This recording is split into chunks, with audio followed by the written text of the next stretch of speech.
Naalala ko pa yung mga panahon nagtatanong ang mga tao, oh, kailan ka magbo-boyfriend? Matanda na daw ako. And now, andito na po tayo.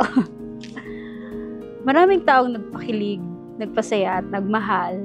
Pero sa'yo, ibang klaseng alaga ang nakukuha ko, pati ng mga magulang ko. Inaalagaan at minamahal.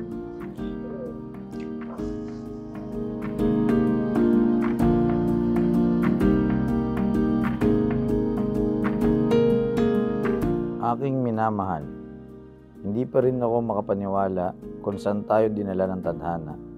Mula sa aksidenteng pagkakakilala hanggang dito sa ilalim ng dambana. Buong paligid ay puno ng bulaklak na makukulay. Napapalibutan tayo ng mga mahal natin sa buhay. Nilalamig ang aking mga kamay habang ako sa iyo'y naghihintay. Chill lang kasi siya, tapos go with the flow. So, ina-expect ko lang na i-enjoy niya lang din to. Kasi last day mo na as bachelor.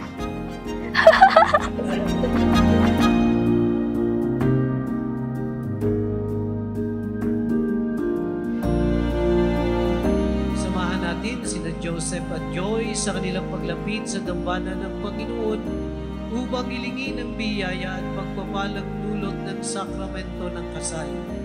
Sama-sama po tayong manalangin para sa kanila na nawa ang kanilang pagsasama ay maging masaya at matagumpay.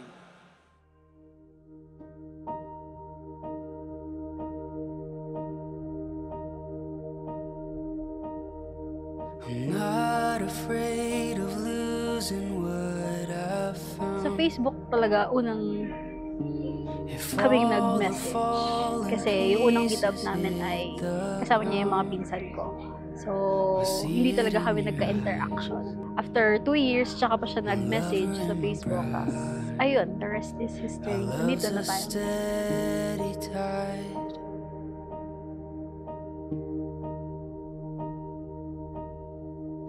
Parang ano lang ako sa kanya, yung mysterious, ano siya, parang style, parang tahimik, ganyan, tapos matalino, gano'n.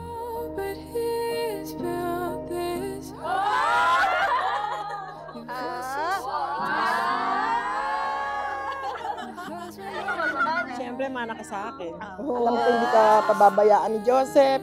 Napakaswerte, magiging asawa mo. At never kang naging sakit ng ulo sa amin ng daddy mo. Napakabait mong bata.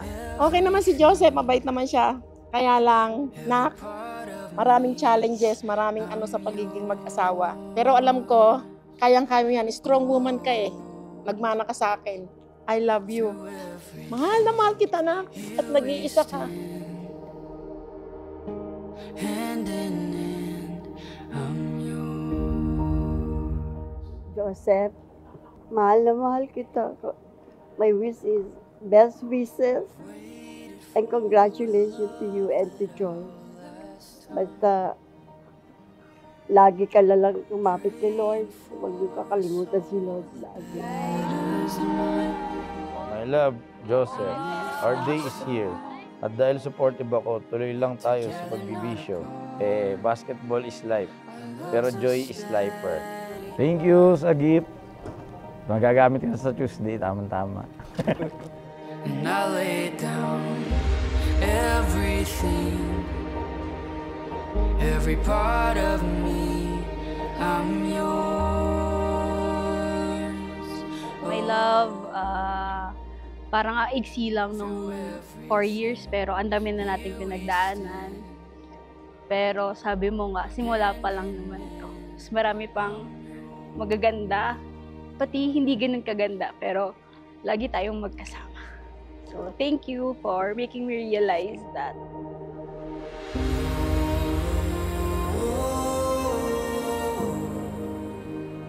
My love, thank you sa lahat.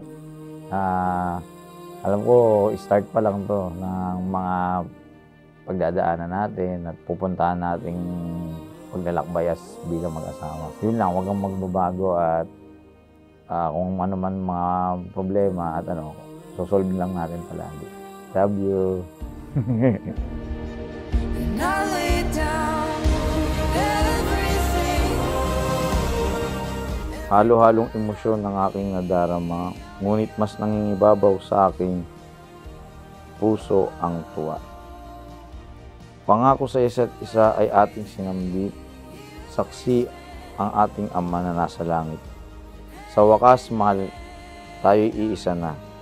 Maaari na tayo magsama at tawagin kitang asawa. And I laid down everything. Dumating ka gamit ang hiling at panalangin mula sa pagkakaligaw, sa pamamaalam at pag-ayaw, mula sa paundap-undap na ilaw, hanggang sa pagkapit at pagbitiw. Masaya akong ikaw ang aking kasayaw. Mahal na mahal kita. And I'm